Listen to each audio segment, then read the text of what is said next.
Here we go, Hazel. Whew! How about that Tom Brady? Has he ever been greater? It's just miraculous what this man continues to pull off.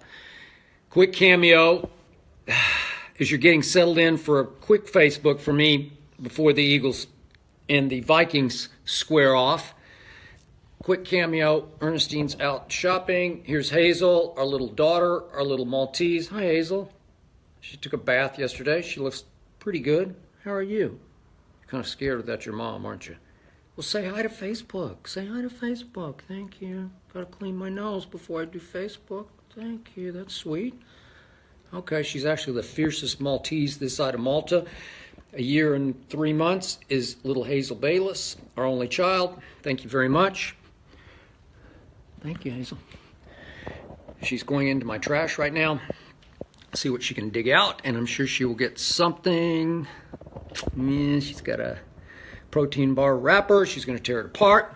So, how about that Tom Brady? Now, think about this. Put this in perspective, if you will. And I can't wait for Undisputed tomorrow at 9:30 to noon Eastern Time on Fox Sports 1, because I'm going to give hell to those people over there across the desk and over there across the desk, all comers.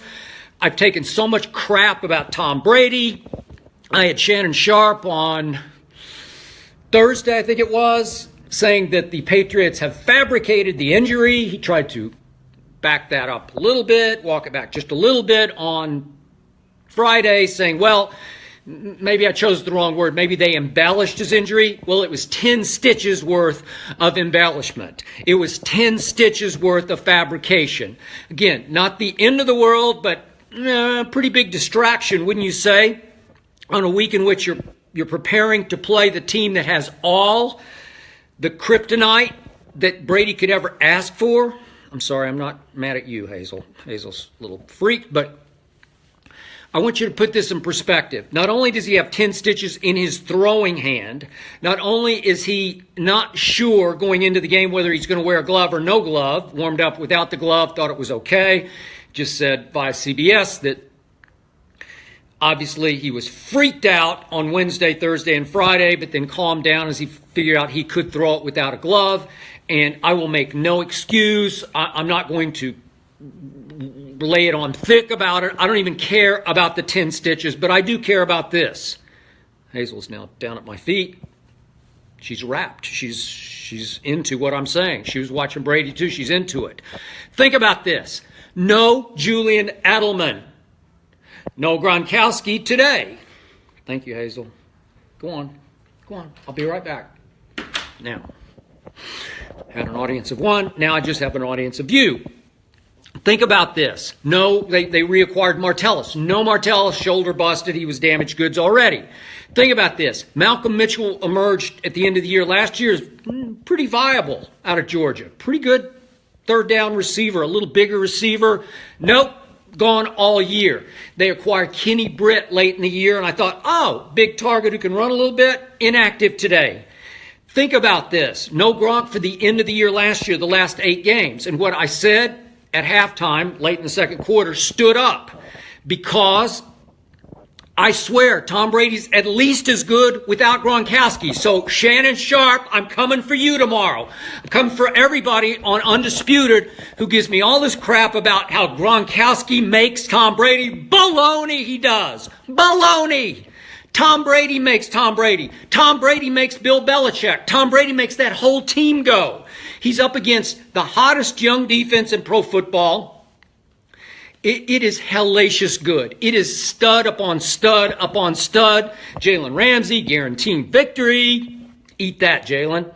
Jalen had a big pass interference in the fourth quarter. Tom Brady threw for 138 yards in the fourth quarter without any of those receivers I just mentioned, including Rob Gronkowski. Just think about this. He's just having a dink here, dunk there, up the field here to Brandon Cooks, up the field to Philip Dorsett. It's just a bunch of guys he's throwing to. I love Danny Amendola, but he's about my size. He's guts. He's clutch. It took him for a while. I remember those first couple of years after Amendola joined Brady. Brady, not a big fan of Amendola's. Didn't think he had the heart for it. Didn't think he had the rapport with Brady, the connection. And now he's made one clutch catch after another. And that throw to the back of the end zone, it was a sweet catch, but it was a sweeter throw. He threw it exactly where he had to sit. I didn't think Tom could get it in the end zone. I thought it was going to be one of those against that defense in the red zone from 5 yards. It's just hard to get it in the end zone. And I thought, we're looking at what happened in the first quarter, which is they couldn't cash from the 10-yard line, had to take 3. And I thought, this has overtime written all over it. It looked like it was going to be 20-20 going to overtime. And Tom Brady hangs in against the rush, gets blasted. He got blasted a lot today. And throws it just high and wide enough where only, guess who could catch it? Danny Amendola goes up at, what is he, like 5'10", and snatches it. So all those studs in the secondary, Jalen Ramsey and my ex-Cowboy Barry Church and A.J. Boye, they're everywhere. Tayshaun Gibson, they're so talented. Miles Jack's back there, although at that point he may have been, I think he just left with an injury, but you got Telvin Smith. You got studs. You got athletic ability everywhere, and it's hard to get somebody open in the end zone. And Brady throws it right where nobody could get it except Danny Amendola. And I was scared to death the whole game because this was the Tom Coughlin factor. I talked about it on Undisputed. You can see us tomorrow, 9:30 to noon Eastern Time on Fox Sports 1.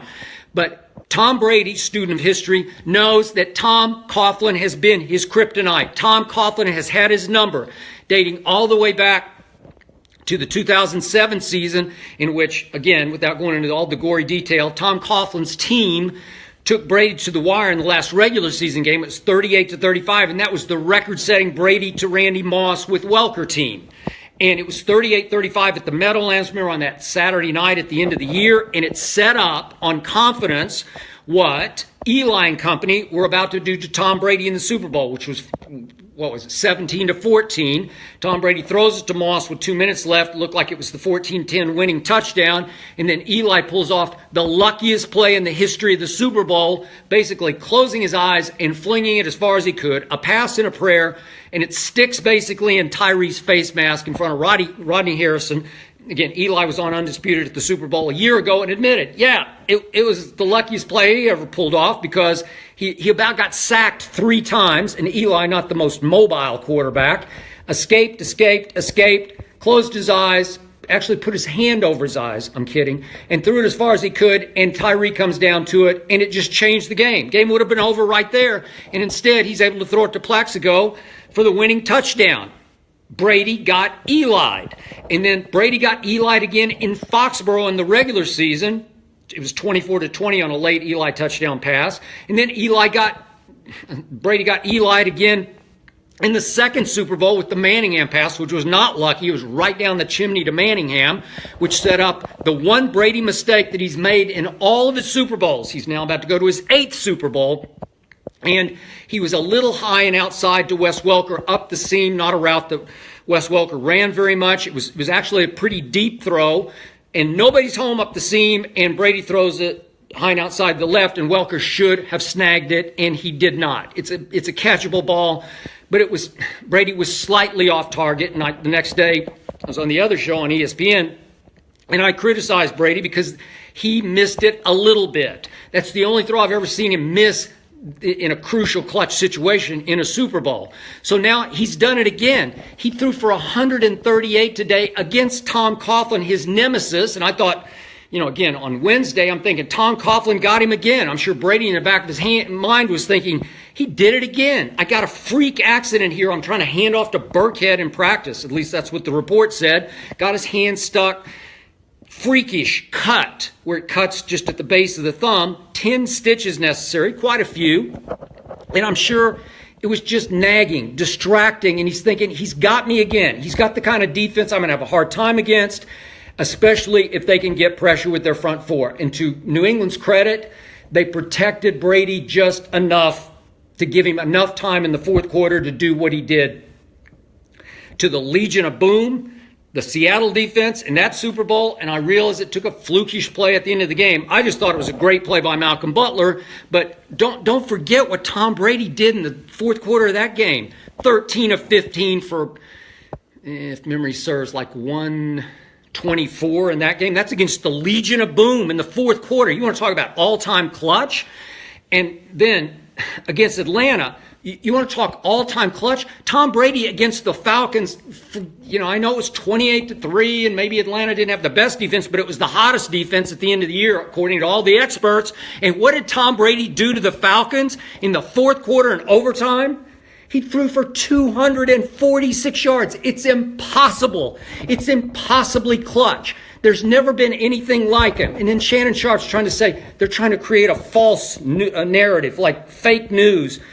To what end? So Jacksonville will have to prep for Brian Hoyer? Are you kidding me? Why does Tom Brady need an excuse? Why does he need any sympathy? Nobody's got any sympathy for him anyway. All he does is what he just did.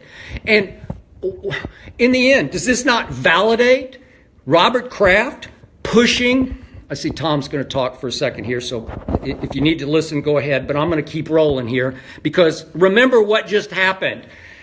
We just saw a story from ESPN, and it nailed it. Robert Kraft forced Bill Belichick to trade Jimmy Garoppolo because of that. Because Kraft knows, big picture, this guy ain't finished yet. He's 40, and he says he's going to go to 45. Don't bet against him. Don't bet against that man that you see on television right now. He's just too good. He's in too great a shape. And Shannon Sharp makes fun of pliability. He's lengthening his muscles instead of strengthening his muscles. He says he's got no bicep left anymore. And I get it. I'm not flexible at all. I got a big bicep. I'm sorry, just real quick. But again, I'm not flexible at all. He's figured out how to beat Father Time playing pro football. Was he not? He took his shots today. Does he look okay? He looks okay. It's because he's figured out a new system. So Belichick's down on the trainer, and the trainer loses his credentials for the sideline of team playing. Baloney. It's all about this guy, Tom Brady. It's all about 12. He has made Bill Belichick. I don't care what you say. And that defense today, it was too much break and not enough bend. I know it was bend and don't break through the year, but it was 20th against the run. It finally settled in against the run in the second half. It finally got sharper in the red zone where it had been very good during the year, but it was breaking too much because of Eli Bortles. So, it's Tom Coughlin. It's everything. The degree of difficulty is off the charts for with the 10 stitches in the hand. It's everything is against Tom Brady, but Robert Kraft was right. He knew what happened. He issued a mandate to Bill Belichick, trade him. And what did Belichick do? He gave him away. He tried to sabotage the Patriots going forward. I don't care what you say. There's internal strife. That's against Brady. Friends of Tom Brady's have told me for 2 or 3 years, he is not close with Belichick. He doesn't like him or not like him. He just doesn't know him that well. They don't socialize. They've never played golf, except one time they got paired together at Pebble Beach. But as far as in New England in the summer or anywhere else they might meet in the summer, they don't socialize and don't play golf. And it amuses Brady because he thinks they've been sort of business partners for these, what has it been, 18 years. You'd think they'd know each other a little better than they do. Well, that's Belichick, trying to be the general, keeps arm's length from the players that he coaches, even the quarterback. I get that. That's sort of the old Tom Landry way. Don't ever get close to any player, even your quarterback. I get that. But in the big picture, Belichick's been able to do everything he did. Get rid of Chandler Jones, Jamie Collins, Coney Ely. He just gets rid of them because there's no real pressure on Belichick because he knows that 12 will cover for him. He knows it. He knows he can get away with near murder. He can sort of do whatever he wants to do defensively. And as long as they're pretty good, and they're only pretty good on defense, he'll get away with it. And finally, Stephon Gilmore made a play. And that was the premier free agent corner on the market. And he finally earned his free agent millions with that one play because Bortles, it looked like it stepped up through the rush. and made a throw on the move up through the pocket. For a second, I thought it was 6. I thought, this is going to be the end of the Patriots as we knew and loved them. And Stephon Gilmore rose up and got a hand on the ball because, as Rob Ryan has said on Undisputed many times, he's defended Stephon Gilmore, that he's a rare talent. It didn't look like he fit for a long time this year. He didn't look like he knew the Patriot way. It looked like he could never quite get with the defense, especially in those first 4 games when they were on a record pace giving up yards. That was this year. Think about that. Tom Brady had to cover. Remember, Tom Brady had to go to Drew Brees in week 2 after they got shellacked on that opening Thursday night, and Tom Brady almost threw for 300 in the first half. How can he not be the MVP this year? I don't know. I know Carson Wentz had a phenomenal breakthrough year, but look what's happening in Philadelphia. You don't think Philadelphia as a football team, all-around football team, is better than the Patriots? I do, because people don't talk about it. Philly, they've got a really good offensive line, really good. Their front 7 on defense is really good, and their back 4 is really veteran and really seasoned and really smart and play with edge. Malcolm Jenkins on down. They're just a good football team with better receivers than Tom Brady gets to throw to, and a better running game, a lot better running game. You don't think the Patriots missed LeGarrette Blount today? That Winnebago? He's with the Eagles. Jay Ajayi is with the Eagles. That Corey Clement, he's with the Eagles. These are really good football players. That's a really good football team. And all of a sudden, you just put Nick Foles in. Nick Foles is pretty good. But Carson Wentz, Nick Foles, well, it just undercuts Carson Wentz's MVP argument. And then Todd Gurley, so we had 2 big fantasy games at the end of the year, and everybody's saying, hey, we're sick and tired of Tom Brady. Give it to Todd Gurley. Baloney. Baloney. It's Tom Brady. He had one of his great, it's hard to say which year is greater, but on degree of difficulty without Edelman, and then you start losing other receivers. Martellus could have helped a lot today. You don't think Martellus would have helped today? Nope. Sorry. So he's throwing to Danny Amendola. He's about 5'10", I don't know, maybe 190, maybe 185, 190. That's it. That's all you got. And you pull that off against that defense on that stage, it's just preposterously great. And look, Tom Brady, they're only 3 for 12 on 3rd down today because that defense is so good. And by the way, quick thought, I'm free associating, but James Harrison, I will give Belichick this. He reached out and snagged James Harrison as soon as Mike Tomlin said, nope, I've seen enough, had enough, you're out. And James Harrison had 1 bull rush today. I know Trey Flowers got there, but I said when they signed him, just get 1 play out of him. So I'm going to give Belichick that one. But in the end, Brady made play after play, and he suffered some big drops. Gronk dropped one up the sideline. I know it was a pretty tough catch, but you hit him right in the hands. And then Brandon Cooks dropped one right in the hands that he might still be running with, and I thought it was maybe the end of the football game. I thought I was going to look back and say, well, that was the play. And then I thought the Patriots even, I'm not going to call it a robbery, but just because the call on the field was a fumble on the Dion Lewis where they tried the trick play, that's how desperate Josh McDaniels was getting. They tried 2 flea flickers, and the first one was the reverse. I don't even know what it was. I'd never even seen the play before. But Dion Lewis takes off up the sideline, and he's sort of waiting for his blockers, and Miles Jack, who can fly, catches up with him, and looked like he had stripped the football, but I thought Dion Lewis controlled it on his hip enough that he still had control when his knee hit the ground. Then he lost the football after his knee hit the ground. Nope, they're going to stay with the call on the field, not show up the referees. I don't know about that one, but it didn't matter because you got number 12 in Foxborough under a Patriots helmet. Unbelievable performance. I don't even know how to rank them. Legion of Boom, 4th quarter. You're down 28-3, and you pull off that 4th quarter in overtime versus Atlanta on the Super Bowl stage, and then you do this on the AFC Championship game stage against a defense. I know Minnesota was statistically the best defense, but seriously, does anybody not think that was the best defense in pro football? I don't think anybody thinks anything else. And Tom Brady just shredded it in the 4th quarter. I know Ben Roethlisberger shredded it. It's the only reason I thought there was hope today. And again, I just root for my picks, and I picked the Patriots before the season started, mostly because of quote-unquote 40-year-old Tom Brady. But my God, it looked like they had a chance because Big Ben, when they fell behind 21-0, he just started playing backyard football, and he wound up throwing for, 469, and they piled up 545 yards of total offense. And they did put up 42 points, but again, in this case, it was different. It was a back-and-forth seesaw game, and the Patriots could not run a lick, and Tom Brady still pulled that off. What'd they get, I don't have the stats in front of me. It's like 60 yards. And remember, Tom Brady only had the ball today for 25 minutes. Blake Bortles had the ball for 35 minutes to Tom's 25. And in 25 minutes, he almost threw for 300 yards. Shannon Sharp was trying to bet me on Undisputed. Again, you can see us tomorrow from 9:30 to noon Eastern Time, Fox Sports 1.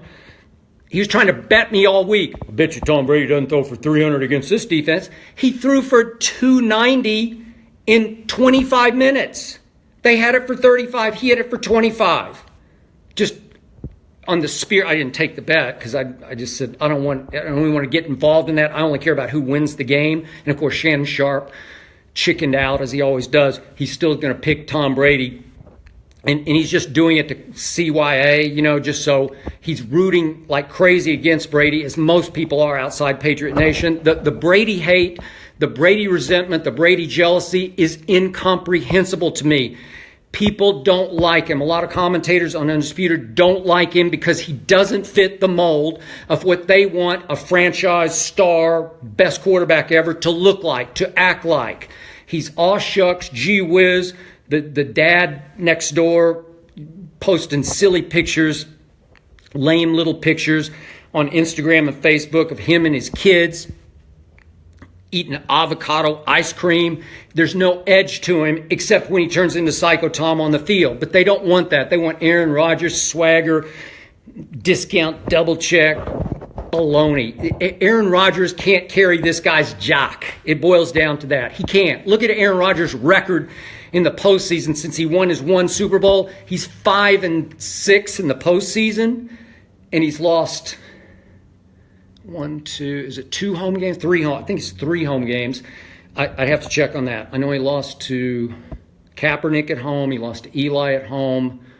Am I forgetting another one? Maybe it's just those 2. But the point is, he's not even in Tom Brady's stratosphere. And all I hear on Undisputed is, yeah, Aaron Rodgers, greatest thrower of the football ever. And that gets you what? Get you one Super Bowl that happened like 15 years ago? Really? This guy's about to be in his 8th Super Bowl. This guy just played in his 7th straight AFC Championship game. My God. It's just unfathomable what I just watched. He pulled it out again. He's the clutchest quarterback ever, and I'm going to make this case again on Undisputed tomorrow. I'm going to make it again, and I dare anybody to out-argue me on this one, to win this debate. He is the clutchest athlete of all time, including the guy that I am the biggest fan of all time, Michael Jeffrey Jordan. You know why? Tom Brady has had more clutch opportunities on the biggest stages in his sport than Michael ever had. Again, opportunities where you have to come up big in the fourth quarter. Michael always came through, not always, but enough times when it really mattered. 6 NBA Finals, 6 MVPs, but just so many fourth quarters, starting with when he was a kid quarterback. How about that last drive to set up the field goal against the St. Louis Rams in one of the biggest Super Bowl upsets ever? How about the fourth quarter in the shootout the next year against Carolina? Look at the field goal drive. Just go back and look at how many times he converted third down in that drive. And I know it got won by a field goal, but you got to set up the field goal. So there are 2 right there. And then he was pretty clutch against Eli in the first Super Bowl. Go look at the drive. It was an 80-yard drive, touchdown pass to Randy Moss that put them ahead 14-10 with 2 minutes left. That's in the fourth quarter. That's pretty great. And then Seattle, Legion of Boom. Atlanta down 28-3. Here against the Jaguar defense. extreme degree of difficulty, hand or no hand, I don't even care. I won't even bring it up tomorrow. I don't even care because it obviously did not bother him. But he has had more opportunities to be clutch than Michael Jeffrey Jordan, and he has come through again and again and again. But he's an assassin, is Tom Brady, in sheep's clothing. So no one can get it through their heads, their thick heads, that this guy is even more clutch than Michael Jordan. It's like an incomprehensible thing. And I'm the biggest Jordan fan ever. I fight for Jordan like LeBron James. It's laughable to me that you can even put him in the same debate with Michael Jordan. But I get that on Undisputed day after day after day. And it's just hard for me to even dredge up emotion for it because it's bogus. And look at this. We're seeing LeBron James right now start to lose it because age is catching up to LeBron James at, what is he? He just turned 33. He's in his 15th year. Tom Brady, 40 in his 18th year, at the end of his 18th year. And he's playing at a much higher level, Tom Brady is, than LeBron James is now. Think about that. LeBron James on defense and in second halves has become disastrous here over the last 12 games, including obviously yesterday when they gave up 148. But I haven't updated this stat. Just to put LeBron James in perspective, the previous 11 games in which they were 3-8, and they were lucky to be 3 because Isaiah got that call at the end of the game the other night. But think about this. In the second halves of the previous 11 games, LeBron James, the best player on the planet, I'm told day after day after day by Shannon Sharp, best player on the planet, was on plus minus. When you're on the floor, what's the score? Minus 61. So your team lost by 61 points while you were on the floor in 11 straight games in the middle of a basketball season. Does that ever happen to Tom Brady? No. It's laughable to me. He's so far beyond LeBron James. It's a joke. And this, you will hear this tomorrow on Undisputed. LeBron James is 3-5 in NBA Finals. Again, if you want to make the Jordan is greater than Tom Brady case, be my guest. But I don't know. 5, and he's going to be favored to win his 6th Super Bowl against 2 defeats that were a little fluky, maybe a lot fluky. And now he's overcome his nemesis, his kryptonite, Tom Coughlin, as the new overseer of the Jacksonville Jaguars. It's just greatness upon greatness upon greatness. He didn't need an excuse today. He didn't need any sympathy today. He was just Tom Brady. I don't know. At some point, you just have to stop all your hate, all your resentment, all your jealousy, supermodel wife, blah, blah, blah, blah, blah. And just step back and accept him for who he is and what he keeps doing.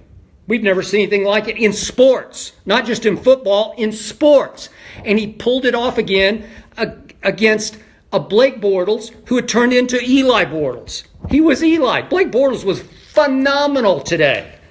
At the end, they finally got up in his face, and he missed the last couple of throws.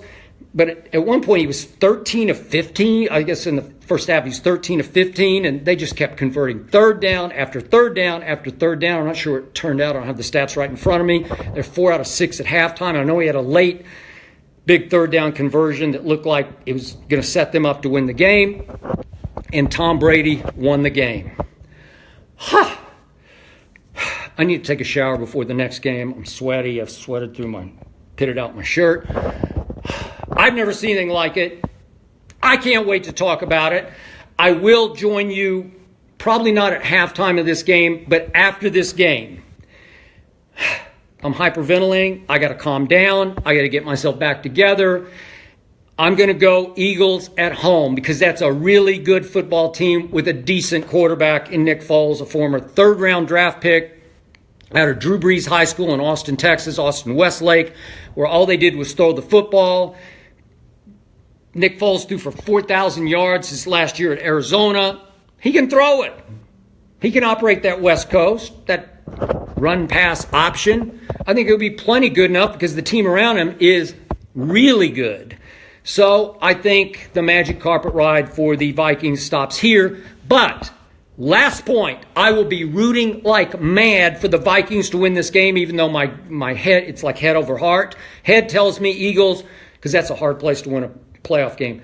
Heart tells me Minnesota, because I want Tom Brady to have the highest degree of difficulty possible so that his Super Bowl will have more credibility. Obviously, I'm already picking New England to win the Super Bowl because I picked them before the year. But I want them to beat the statistically number one defense in its Thunderdome up in Minneapolis, the first Super Bowl home team. So getting past Jacksonville and then the number one defense statistically in its home dome on the Super Bowl Sunday, I'd say that would qualify as pretty great, wouldn't you? At least that would have more credibility than, oh, well, it was Blake Bortles and Case Keenum. That would have, or let's throw in Nick Foles. This would have credibility. Go Vikings, but I got the Eagles.